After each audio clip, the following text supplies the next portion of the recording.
सर्वप्रथम विश्वरत्न डॉक्टर बाबासाहेब आंबेडकर यांच्या 135व्या जयंतीनिमित्त तुम्हा सर्वांना हार्दिक शुभेच्छा। तर आज आपण श्रीखंड आणि पुरी कशी बनवायची आहे ते पाहूया।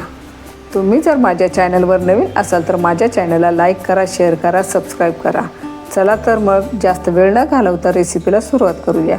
साहित्य पाहूया। या मेजरिंग कपने मी 2 कप ताजं दही घेतलेलं आहे आणि फुल फॅट क्रीमचं दही घ्यायचं आहे आपल्याला। अर्धा कप मी साखर घेतलेली आहे, 4 बदाम घेतलेले आहेत, 2 हिरवी वेलची घेतलेली आहे आणि थोडे पिस्ता घेतलेले आहेत, 1 चमचा दूध घेतलेलं आहे आणि थोड्याशा केशर काड्या घेतलेल्या आहेत। एक असं खाली भांडे ठेवलेलं आहे, त्यावरती आपल्याला ही अशी चाळण ठेवायची आहे आणि चाळणीवरती आपल्याला एक छान स्वच्छ असं कॉटनचं रुमाल अंथरायचं आहे आणि त्यामध्ये आपल्याला मेजरिंग कपने 2 कप आपल्याला दही घ्यायचं आहे।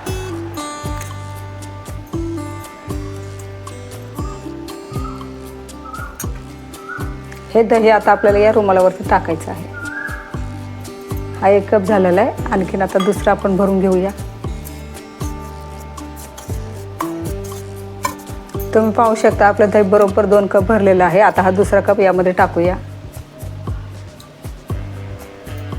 आता आपल्याला याची पुरचुंडी बांधून घ्यायची आहे। रुमालाच्या 4 कडा अशा वरती करून घ्यायच्या आहेत, अशा वरती।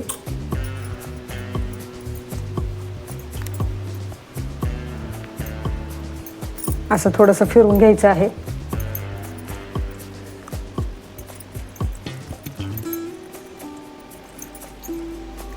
त्याला छान असं बांधून घ्यायचं आहे। तुम्ही पाहू शकता रुमालामधून कसं पाणी गळत आहे, ते छान असं बांधून घ्यायचं आहे। आता हे आपल्याला चाळणीवरती असं ठेवायचं आहे। मी आता 4ही बाजू एकत्र करून त्याची पोटली बांधून घेतलेली आहे। आता या चाळणीवरती आपल्याला असं ठेवायचं किंवा तुमच्याकडे टांगण्याची सोय असेल तर त्याला असं टांगून ठेवायचं आहे, म्हणजे यातील सर्व पाणी खाली गळून निघेल आणि आपल्याला घट्टसर असा चक्का मिळेल।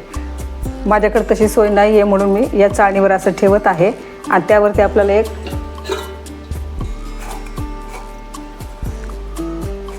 असं ताट ठेवायचं आहे आणि त्यावरती एखादी जड वस्तू ठेवायची आहे।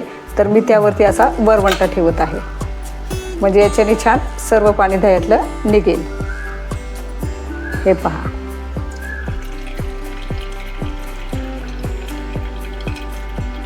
वरवंटा असा ठेवल्यामुळं किंवा वजनदार वस्तू ठेवल्यामुळं दह्यावर दाब पडतो आणि दह्यामधील पाणी सर्व निघून येते। आता हे आपण रात्रभरासाठी असंच ठेवायचं आहे, पण तुमच्याकडे जर का कमी वेळ असेल तर 1-2 तासासाठीही तुम्ही असं करून ठेवू शकता आणि 1-2 तासामध्ये दही काय आंबट होत नाही।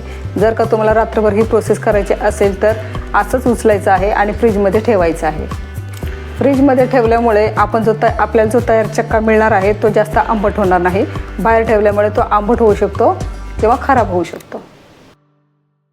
रात्रभर आपण दह्यावर असं वजन ठेवलं होतं। आता सकाळ झालेले आहे। आता आपण पाहूया आपला चक्का सेट झालेला आहे की नाही तो।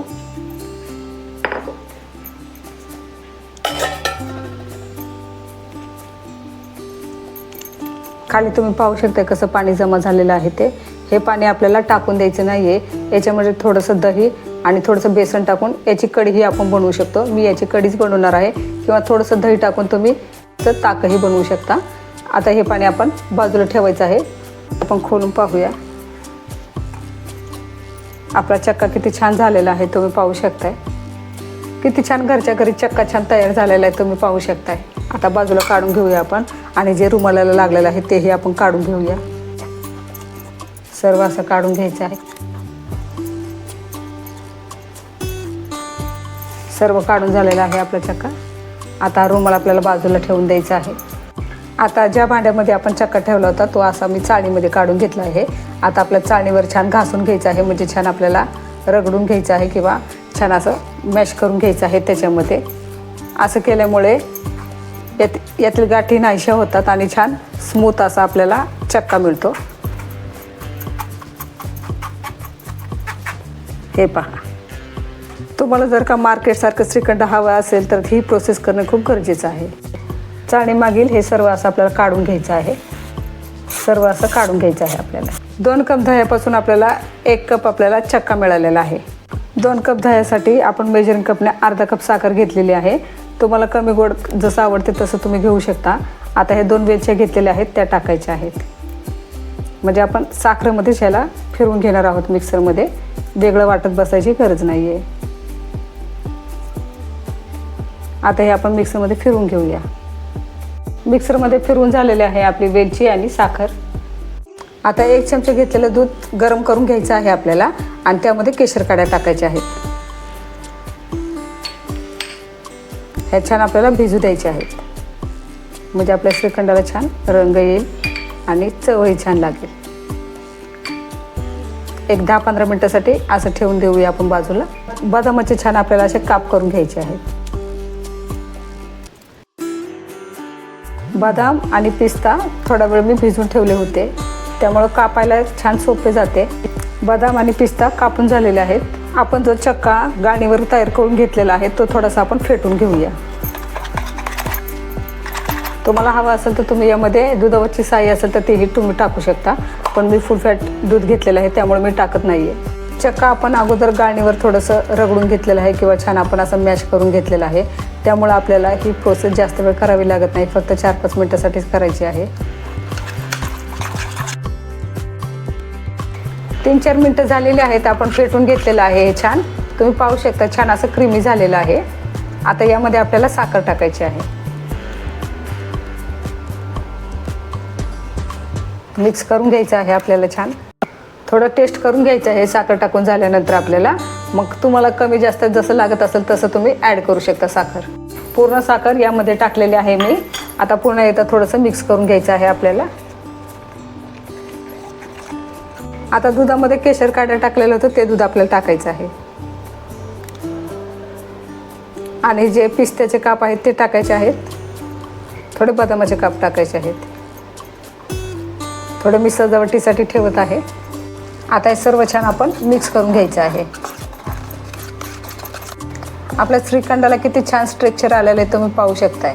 अजिबात पातळही झालेलं नाही आणि आपण जर का फ्रीजमध्ये ठेवलं तर ते अजून छान सेट होईल. हे बघा आपलं श्रीखंड किती छान फ्लफी झालेलं आहे तुम्ही पाहू शकता. हे बघा आता हे आपण फ्रीजमध्ये सेट करायला ठेवायचं आहे. तोपर्यंत आपण आता पुऱ्यांचं पीठ मळून घ्यायचं आहे. आता पुऱ्यांसाठी आपण पीठ मळून घेणार आहोत. मेजरिंग कपने 2 कप आपल्याला गव्हाची कणिक घ्यायची आहे. मेजरिंग कपने आपल्याला अर्धा कप बारीक रवा घ्यायचा आहे, तोही यावरती आपल्याला टाकायचा आहे. रवा टाकल्यामुळे आपली पुरी छान कमी तेलकट होते आणि छान खुसखुशीत होते. अर्धा चमचा इथे पिठी साखर टाकायची आहे. पिठामध्ये साखर टाकल्यामुळे पुऱ्यांना रंग अगदी छान येतो. चवीनुसार मीठ टाकायचं आहे. आता हे सर्व छान आपल्याला मिक्स करून घ्यायचं आहे. रवा घालून तुम्ही कधी पुऱ्या करत नसाल तर एकदा तुम्ही या पद्धतीने नक्की करून पहा. पुऱ्या खूप छान म्हणजे चवीलाही छान लागतात. आणि आता हे कणिक आपल्याला थोडं थोडं पीठ टाकून मळून घ्यायची आहे. 1 कप मी पाणी घेतलेलं आहे मेजरिंग कपमध्ये. कणिक मळताना आपल्याला थोडं थोडं पाणी घेऊनच मळायचे आहे, कारण पुरे आपल्याला कमी तेलकट हवे असतील तर आपल्याला जी कणिक आपण मळतो ती आपल्याला जमेल तितकी कमी पाणी टाकून आपल्याला घट्टसर गोळा करून घ्यायचा आहे. या पद्धतीने कणिक छान अशी मी मळून घेतलेली आहे. आता ही कणिक आपल्याला फक्त 5 ते 6 मिनिटासाठीच आपल्याला मुरत ठेवायची आहे, त्यापेक्षा जास्त वेळ ठेवायची नाही आहे. जर का जास्त वेळ ठेवली तर पीठ थोडंसं सैलसर होतं, लाटताना ते पोलपटाला चिकटतात आणि पुऱ्या तळताना म्हणजे फुगत नाहीत किंवा त्या वातडही होतात आणि तेलही जास्त पितात. त्यामुळं 5-6 मिनिटासाठीच हे पीठ आपल्याला मुरत ठेवायचं आहे. आता हे झाकून ठेवूया. आपण पीठ मळून ठेवलेले त्याला 5-6 मिनिटं झालेले आहेत. आता आपण पिठाला थोडंसं असं हलक्या हाताने मळून घ्यायचं आहे. त्यातील एक गोळा मी तोडून घेतलेला आहे. जसा लहान मध्यम आकाराचा हवा आहे तसा गोळा करून घ्यायचा आहे आणि छान तो लाटून घ्यायचा आहे. आता लाटून घ्यायचं आहे.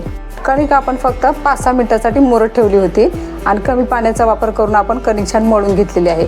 त्यामुळे आपल्याला पीठ किंवा तेलही लावायची गरज नाही आहे आणि गोळा किती छान सहजरित्या लाटला जातो तुम्ही पाहू शकताय. आणि चपातीपेक्षा थोडंसं जाडसर आपल्याला पुरी ठेवायची आहे, जास्त पातळही लाटायची नाही आहे आपल्याला. याची आणखीन एक पुरी मी तुम्हाला लाटून दाखवत आहे.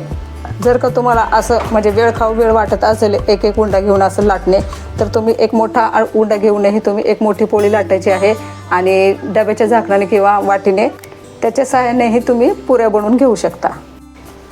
माझी एक पुरी बनवायची रेसिपी आहे, त्याची लिंक ही मी तुम्हाला डिस्क्रिप्शनमध्ये देत आहे, ती तुम्ही पाहू शकता। हवा तेवढा गोळा करून घ्यायचा आहे आणि उरलेली कणिक आपल्याला झाकून ठेवायची आहे, म्हणजे ती कणिक आपली सुकून जाणार नाही।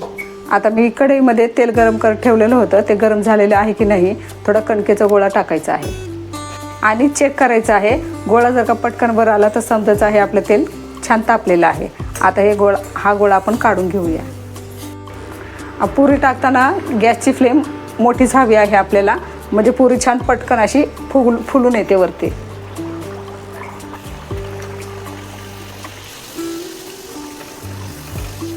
दोन्ही बाजूनी सारखं असं तळून घ्यायचं नाही, फक्त एका साईडने एकदाच तळून घ्यायचं आहे। किती छान टम्म फुगलेली पुरी तुम्ही पाहू शकताय। आता दुसऱ्या साईडने ही आपल्याला अशी छान तळून घ्यायची आहे आणि पुरीचा रंगही तुम्ही पाहू शकता, साखर टाकल्यामुळे किती सुंदर आलेला आहे। छान तळून झालेली आहे आपली पुरी आणि तुम्ही पाहू शकता तेल हे किती कमी आहे याच्यावर बघा। आता आपण काढून घेऊया।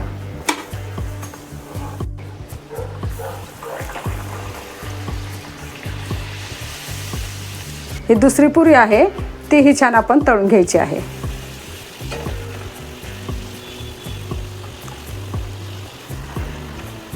ही पुरी छान तळून झालेली आहे, आता आपण काढून घेऊया। अशाच नवनवीन रेसिपी पाहण्यासाठी माझ्या चॅनलला लाईक करा, शेअर करा, सबस्क्राईब करा। पुन्हा भेटूया एका नवीन रेसिपी सोबत। तोपर्यंत पौष्टिक खा आणि मस्त रहा। धन्यवाद।